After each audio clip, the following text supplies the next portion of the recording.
السلام علیکم معزز خواتین و حضرات، سید انور علی شاہ کے ساتھ آپ دیکھ رہے ہیں ہسٹوریکل ورلڈ۔ دوستو، تاریخ یونان سلسلے کی ایک اور ویڈیو میں آپ سب کو خوش آمدید کہتا ہوں۔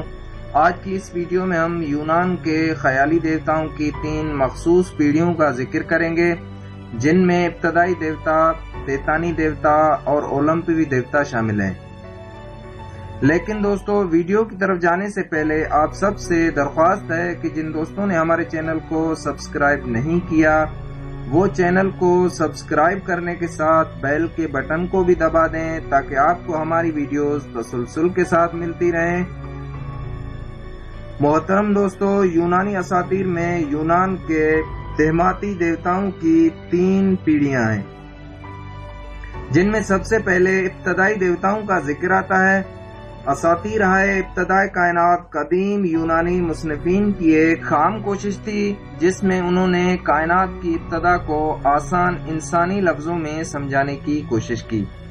ان کوششوں میں ابتدائے ارض کا عمومی طور پر تسلیم شدہ نظریہ ہسیود کی تحریر تھیوگنیا سے آتا ہے۔ دوستو، قدیم یونان کے ان ضعیف العقل مصنفین کے مطابق کائنات کی ابتدا میں صرف سنسان تاریکی تھی اور اس بے وقعتی خالی پن میں صرف کاؤس تھا۔ پھر اس تاریکی میں گایا کا جنم ہوا، جو یونانیوں کے مطابق زمین کی علامتی دیوی تھی۔ گایا کے ساتھ دیگر ابتدائی دیوتا اور سماوی مخلوقات وجود میں آئیں، جن میں ایروس، اربوس اور ترتروس شامل تھے۔ مصنفین کے مطابق ایروس پیار کا علامتی دیوتا تھا، جبکہ اربوس اندھیرے کا علامتی دیوتا اور ترتروس گہری کھائیوں کا دیوتا تھا۔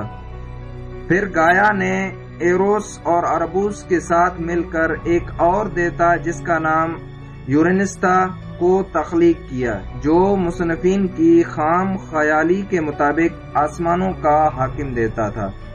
بعد میں گایا نے یورینس کے ساتھ ملاپ کیا، جس سے ان کو جو بچے پیدا ہوئے وہ دیوتاؤں کی دوسری پیڑھی یعنی تیتانی دیوتا کہلائے۔ ان کی تعداد 12 تھی، جن میں 6 نر اور 6 مادہ تھی۔ نر دیوتاؤں کے نام کوئیوس، کیریس، کرونس، ہائپریون یا پتوس اور اوکیانس، جبکہ دیویوں کے نام سیموسنی، فیبی، ریہا، تھیا، تھیمس اور تتیس تھے۔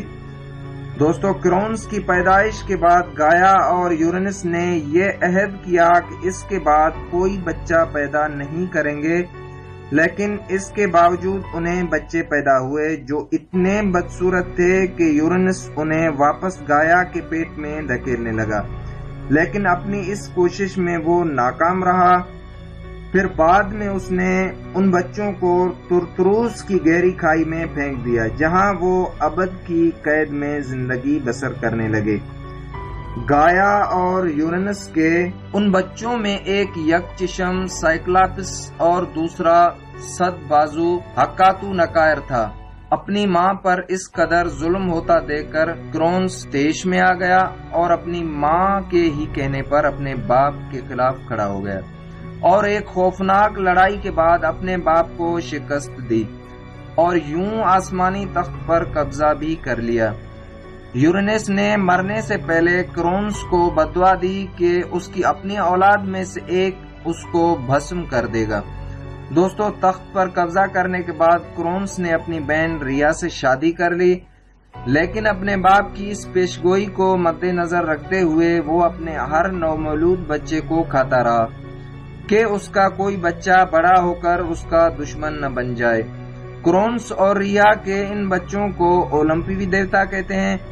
دوستو، باپ اور بیٹے میں یہ تکراریں یونانی اساطیر میں ایک اہم کردار نبھاتی نظر آتی ہیں۔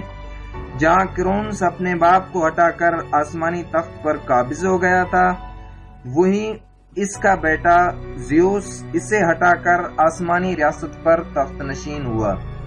دوستو، ہم آپ کو بتا چکے ہیں کہ کرونس کے ہاں جو بچہ پیدا ہوتا وہ اسے کھا جاتا تھا۔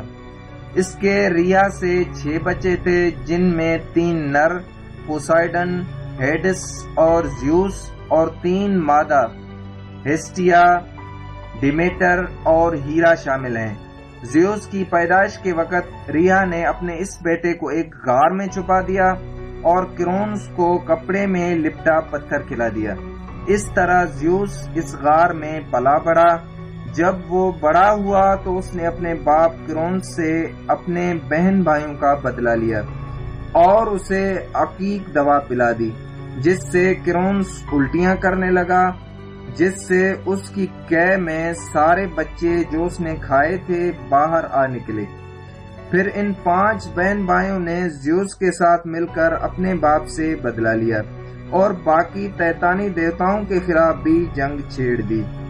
تیتانی دیوتاؤں کے خلاف جنگ میں لڑنے کے لیے زیوس نے ترتروس کی گہرائیوں سے یورینس کے پھینکے گئے 2 بیٹوں سائکلاپس اور اکاتونکیر کو آزاد کیا اور ان کے ساتھ مل کر ہیسیلی کے میدان پر تیتانی دیوتاؤں کے خلاف جنگ لڑی۔ اس جنگ میں زیوس اور اس کے ساتھیوں نے اپنا ڈیرا کوہ اولمپس پر ڈالا۔ یہی وجہ ہے کہ انہیں اولمپوی دیوتا کہا جاتا ہے۔ جب کرونس نے تیتانوں کو جنگ میں ہارتے ہوئے پایا تو اس نے ترتروس کی گہرائیوں سے تائفون نامی درندے کو طلب کیا۔ اولمپوی دیوتاؤں نے جب اس درندے کا قہر دیکھا تو واپس بھاگ جانا مناسب سمجھا، لیکن زیوس اپنی جگہ ڈٹا رہا اور آخرکار تائفون نامی درندے کو مار کر اولمپوی دیوتاؤں نے جنگ جیت لی اور زیوس نے کرونس سمیت سبھی تیتانی دیوتاؤں کو ترتروس کی گہرائیوں میں قید کر لیا۔ اس طرح زیوس سبھی دیوتاؤں کا بادشاہ بن کر کوہ اولمپس پر اپنا تخت بنایا اور راج کیا۔ دوستو، یہ تھی یونانی مصنفین کی ضعیف العقیدہ سوچ، جو انہوں نے اپنے تحریری کرداروں کو دیوتاؤں کے طور پر پیش کیا اور پھر یہ کردار اہل یونان میں دیوتاؤں کے طور پر پوجے جانے لگے۔ دوستو، امید ہے آپ کو ہماری یہ کاوش ضرور پسند آئی ہوگی۔ اپنی رائے کا اظہار کمنٹس میں ضرور کیجیے گا اور ساتھ میں لائک اور شیئر کرنا مت بھولیے گا۔ گریک ہسٹری کی اس آخری ویڈیو کے ساتھ ہم آپ سے اجازت لیتے ہیں، لیکن یونان کے ان خیالی دیوتاؤں پر ہم آگے بھی آپ کی خدمت میں ویڈیوز پیش کرتے رہیں گے۔ تو دوستو، ملتے ہیں آپ سے کسی اور تاریخی ویڈیو میں۔ اللہ حافظ۔